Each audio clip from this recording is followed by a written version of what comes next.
It is slightly over a year since conflict pitting the Sudanese army and rapid support forces erupted in Sudan, leading to thousands of civilian deaths and displacement of millions of people.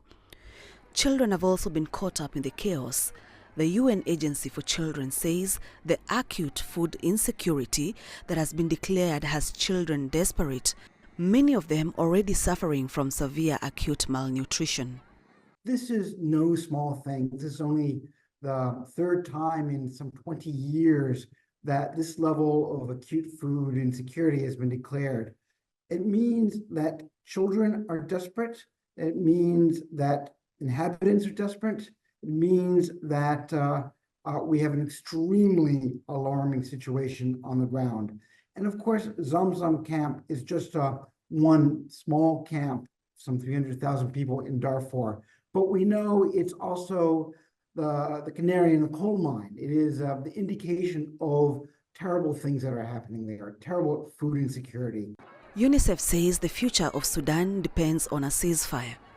We're bringing in supplies for severe acute malnutrition. We're ensuring that they're getting to where they need to go. It is extremely difficult to do so. The war is ongoing. There are access constraints. It's difficult to get a truck in. There are constantly new permits, bandits on the road, shooting, insecurity, extremely difficult. And unless we have peace, unless we have ceasefires, unless we've got agreements for safe access, I expect the situation to get worse. According to UNICEF, since the conflict began in April last year, millions of children are out of school. Most schools are closed. There are some 18 million children at least who are out of school.